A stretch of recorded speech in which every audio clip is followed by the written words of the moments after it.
I was with Miss Burrell, who is a 7th and 8th grade math and grammar teacher.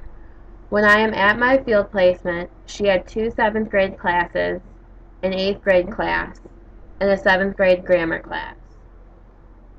The least amount of students she had in one of her classes was about 17, and the most students she had in a class was about 25. Toledo, Ohio is an urban area. Toledo is made up of a lot of different schools, and the area has a good amount of factories. The Maumee River also runs through the city of Toledo. Raymer Elementary School has a lot of diversity among their students. There is a good mix of African Americans, Hispanic students, Caucasian students, and other races throughout the different classrooms.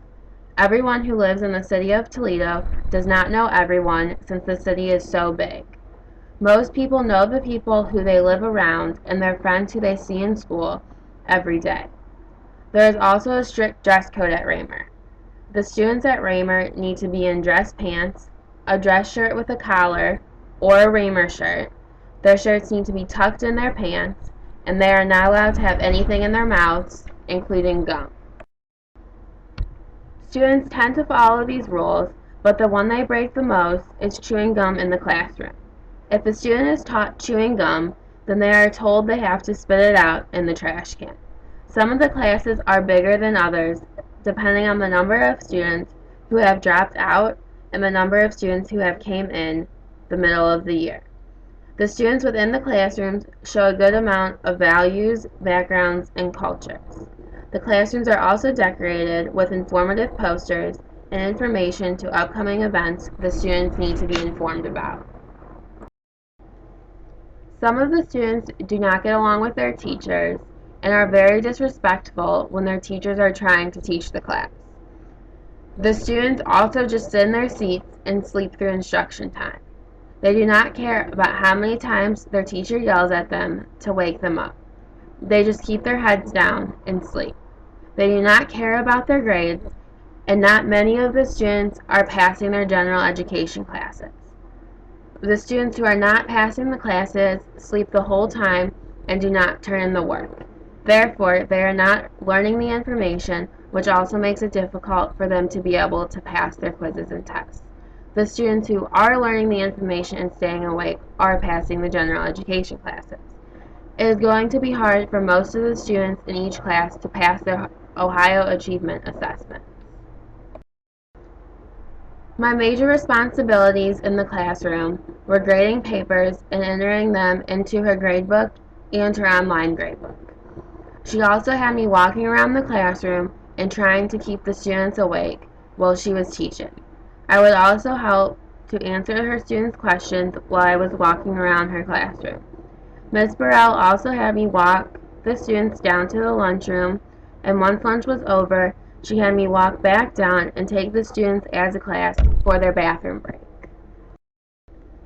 My first week in Ms. Burrell's classroom was an eye-opening experience because I never had been in an urban school before. She gave her students specific directions that were easy for them to follow. If her students asked Ms. Burrell a question, she was willing to help them. The first week she had me walking around her classroom so I could get to know her students. It helped me to also understand how she ran her classroom on a daily basis. My second week of placement, I walked in and there was a sub sitting at her desk with his feet up on her desk. He had his reading glasses on and was reading the newspaper. While he was reading the newspaper, he had the students completing a worksheet that they did not know how to work out the answers. During their grammar time, he gave the students their assignment and went and sat back down at Miss Burrell's desk. While the students were not working on their in-class assignment, which they usually do as a class. So I told her students that we could complete the activity as a class, and then they could have more time to work on their homework assignment individually. They agreed, so we completed the activity on the board together, and then they were able to work on their homework assignment. When the afternoon rolled around, the sub started to help the students more with their classwork. He kept telling the students he was going to write them up if they kept talking, but he never did. So the students knew that he was giving them empty threats, and the students knew so they just kept talking. During another weekend placement, the students were acting out because they had a 4-day weekend since a student brought a BB gun to school on the previous Friday. Most parents pulled their students out of school, and they did not have school on Monday because of a holiday. Miss Burrell took one of her students out into the hallway while she was teaching a lesson because he was not listening to her. When she did that, I realized that I could not let the student sit there and wonder what was going on. So I continued to teach the lesson while she was out in the hallway with the student. When she came back into the classroom, I continued to teach the lesson. After I finished, she said I did it very well and that I looked at home in the front of the classroom. Miss Burrell also had another sub one week because she had to go to a math training day.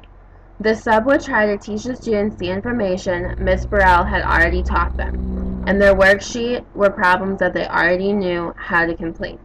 So the students were disrespectful to him because they already knew the information.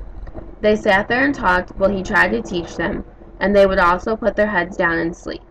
He did not like it when the students did this, so he would stop what he was doing and yell at them. He kept telling them that he was going to write them up, and of course he never did. So the students again kept talking and being disrespectful to the sub. When I went in for the last week of my field placement, Miss Burrell told me that one of her students had gotten suspended and may possibly be getting expelled from raymer. She told me that him and his friends had jumped one of the other students in her classroom outside of school, so there was nothing the school could do about it. So on Friday, the student who got suspended and his friends started a fight with the same student during their lunch period.